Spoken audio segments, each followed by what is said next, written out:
سلامونه لیدونکو. نن درته د سویس یا سویټزرلند هیواد د بشردوستانه ویزا لپاره د هغې فورمې د ډکولو په اړه معلومات درکوم او هغه فورمه زه در سره ډکوم کوم چې یو څه وخت مخکې د دې ویزاو په اړه ما معلومات درکړي وو، ویډیو مې ریکارډ کړی چې دلته زما په یوټیوب چینل کې ویډیو شته چې څنګه کولی شئ چې د ویزاو ته اپلای وکړئ او د بشردوستانه ویزا لپاره کوم کسان الیجیبل دي له افغانستان څخه او موږ اسنادونه ورته څنګه ولیږو. که چېرې تاسو دا ویډیو نه یې کتلې زما په یوټیوب چینل کې شته، کولی شئ معلومات ترلاسه کړئ. نو دغه د سویس هیواد هغه رسمي ویب سایټ ده او دلته تر اوسه دوی ویل دي چې موږ 300 افغانان تر اوسه پورې موږ سویټزرلند هیواد ته رالیږلي دي راوړي دي. نو دلته بیا هیومینیټیرین ویزا لپاره ځینې اصول ایښي دي. دلته وایي چې څوک کولی شي چې دې ویزاو ته اپلای وکړي، چې دې په اړه ما پوره معلومات ما په تېره ویډیو کې ورکړي دي. او بل چیرته کولی شي چې تاسو هغه خپل اسنادونه یا اپلای وکړي. دلته اسلام آباد ښودلی ده او نوي ډیلي کې، تهران کې، استانبول کې او دوحه کې. په دې 5 هیوادو کې د سویټزرلند کوم امبیسي چې دی، نو تاسو کولی شئ چې خپل اسنادونه هم دلته ورولېږئ. نو نن راځم دې ویزاو ته کومه فورمه چې ده د هغې د ډکولو لارښود درته ښیم.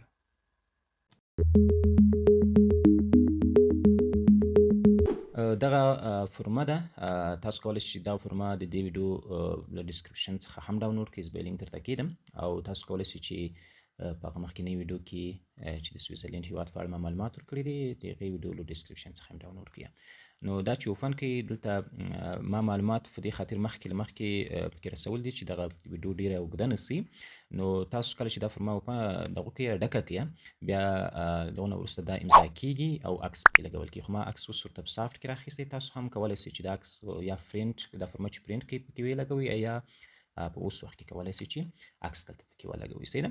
نو دلته په دې فورمه کې اول چې دی سرنیم دی، تخلص به ولیکئ او دلته به که چېرته تاسو په وړکتوب کې کوم تخلص درلود هغه به ولیکئ. دلته به نوم ولیکئ او دلته به تاریخ د تولد ولیکئ. کوشش وکړئ چې تاریخ د تولد مو داسې وي چې اول باید کال وي، بیا میاشت او بیا ورځ وي. صحیح ده. او پلیس اف برت معنا په کوم ځای کې، یعنې په کوم ولایت کې پیدا شوي یاست، او کنټري اف برت معنا په کوم هیواد کې پیدا شوي یاست.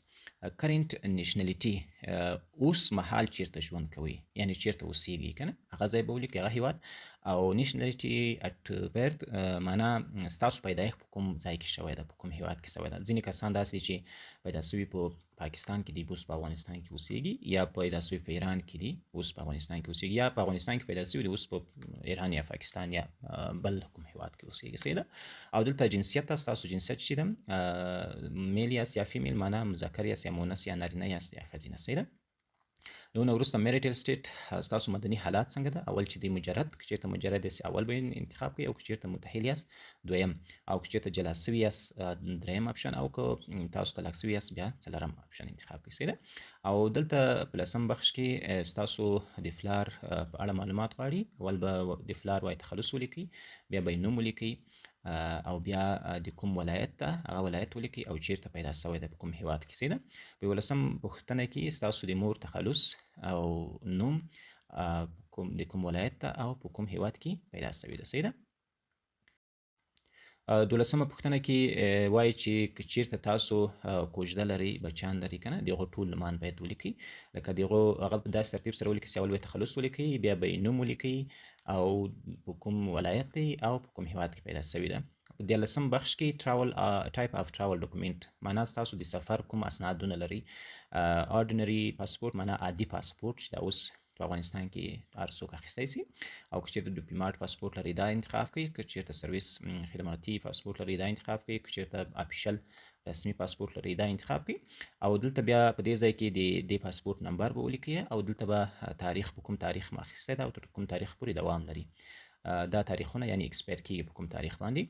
دا تاریخونه کولی شئ تاسو پاسپورټ څخه ترلاسه کړئ، هلته هم شته.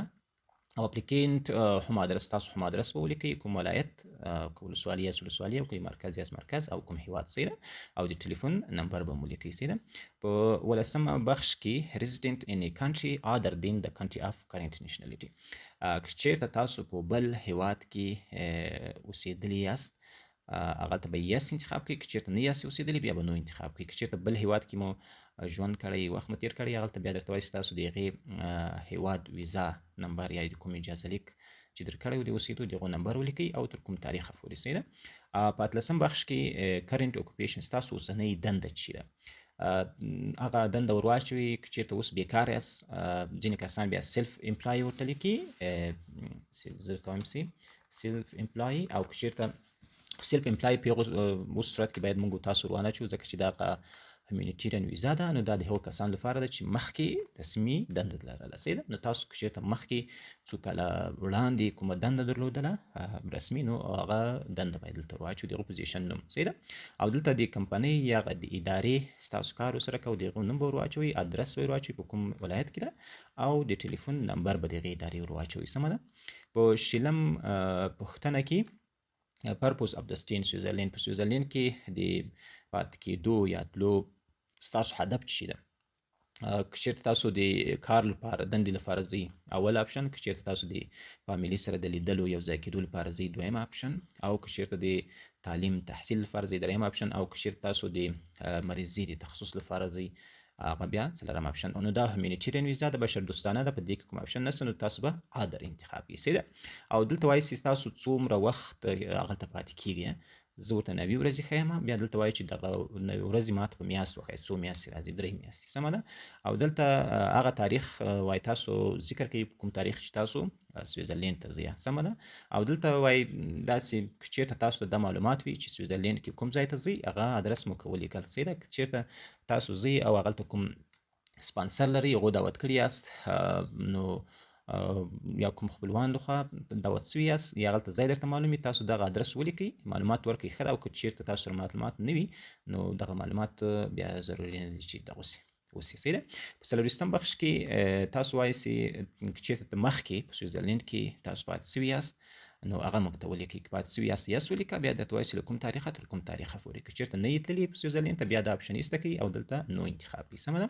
او په 25 بخش کې وایي که چېرته تاسو له فامیلي سره یو ځای کېږئ ځئ هغو دعوت کړي یاست سپانسر کړي یاست نو تاسو د دې فامیلي سره په سویزرلینډ کې چې اوسېږي څه رقابت لري تاسو څه کېږي ستاسو خاوند دی یا میرمن مو دی یا مو زوی ده صحیح ده یا مو پلار دی څه م کېږي صحیح ده.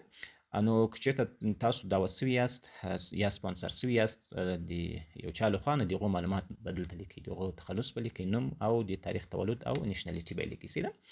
او دلته وایي که چېرته تاسو دغه فامیلي دغه کس درته ښیي چې دعوت کړي یاست که چېرته د سویزرلینډ قبولي نه لري سټیزنشپ نه لري او کوم بل د اجازه لیک لري د هغو نمبر به ولیکئ صحیح ده. نو په دې ځای کې ادرس د دې کس ادرس وایي راکړه په کوم ځای کې اوسېږي.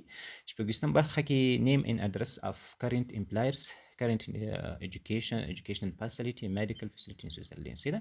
سویزرلینډ کې دغه اوسنۍ دغه چې تاسو لري یا هغلته کار کوي هغه د معنا د کومې ادارې سره یا د کوم تعلیمي ځای کې کوم پوهنتون سره چېرته تحصیل کوي یا د میډیکل لپاره چې ځي هغه دغه ولیکئ معلومات ورکړئ صحیح ده. او ډسکرپشن دلته چې معنا تاسو د تعلیم لپاره ځئ یا د میډیکل یا د د کار لپاره ځئ هغه ولیکئ او دلته بیا هغه تشریح کړئ ستاسو د دې کار لپاره چې ځئ تشریح ورکړئ معنا په کوم بخش کې کار کوم څنګه چا دعوت کړی یم صحیح ده. او که چېرته د تعلیم لپاره ځئ هغه ولیکئ او که چېرته تاسو د مریضي یا د میډیکل دغو لپاره ځئ تداوي لپاره هغه ولیکئ تشریح به یې ورکړئ صحیح ده. 28 بخش کې وایي چې ټراول ایکسپنس تاسو چې کله سفر کوئ سویزرلینډ ته ستاسو هغلته د سفر یا سفر خرچ او د اوسېدو خرچه څوک کوي. نو که چېرته تاسو دغه خرچه یا د مصرف دغه کوم پیسې مصارف چې راځي په خپل ځان یې کوئ خپله یې کوئ کوم سپانسر نه لرئ نو بیا به دا اپشن سلیکټ کړئ. او که چا سپانسر کړي یاست دعوت کړي یاست نو که وایي چې زما مصارف ټول هغه ورکړئ بیا به دا اپشن سلیکټ کړئ د اپشن نه به ټیک مارک ایسته کړئ صحیح ده.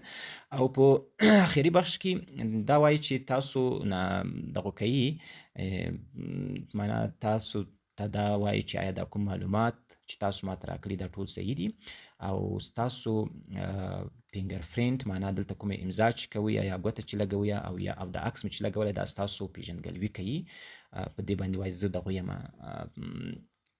ما درکړي دي دا تاسو یو تاییدیه اخلي سي ده زما کوم معلومات او عکس او ګوته چې ما لګولې امضا مې کړې دا ټول زما پیژندګلوي کې او دا زه خپله یم سي ده او دلته بیا یو ډیکلیرین تاسو لپاره مې یو رضایت اخلي زما کوم معلومات چې ما په دې فرمه کې درکړي او در مې کړو دا لیکلي مې دي دا ټول صحیح دي درست دي نو او مکمل دي او په دې باندې زه راضي یم سي ده په دې بخش کې باندې هغه هیواد نوم ولیکئ په کوم هیواد کې چې تاسو دا فرما ډکه کړې ده یا ډکوي یا په هر هیواد کې چې یاست او دلته به اوسنی تاریخ ولیکئ په کوم تاریخ چې دا فرما تاسو ډکه کړې ده دلته به تاسو امضا وکړئ یا به ګوته ولګوئ کله چې دا فرما پرینټ کړه بیا امضا وکړئ یا ګوته ولګوئ او که چېرته تاسو کولی شئ چې امضا مو سکان کړه او دلته لکه ما چې څنګه دلته راوړې ده که دغسې کولی شئ خو لا ښه ده له امضا نه عکس واخلئ دلته یې راوړئ صحیح ده هغه هم مشکل نه لري خو کوشش وکړئ چې د امضا مو داسې وي چې له دې چوکاټ څخه ونوځي نو دا و د سویس یا سویزرلینډ هیواد د فرمې ډکولو طریقه نو په بله ویډیو کې به دا وایو چې څنګه کولی شو چې دا فرمه او اسناد چې کوم موږ لرو هغه په کوم هیوادو کې چې د سویس سفارتونه دي هغو ایمیلو ته موږ ولېږو نو هغه ایمیلونه به زه تاسو ته په بله فرمه کې وایم او د ایمیل طریقه به درته وایم چې څنګه کولی شئ چې دا فرمه هغو سفارتو ته تاسو ولېږئ نو که چېرته تاسو کوم سوال یا نظر لرئ ما ته کمنټ ولیکئ او نو که چېرته دا ویډیو خوښه سوې وي درسره لایک یې کړئ او زما چینل هم درسره سبسکرایب کړئ تر څو د داسې ویډیوګانو لپاره په وخت باندې خبر شئ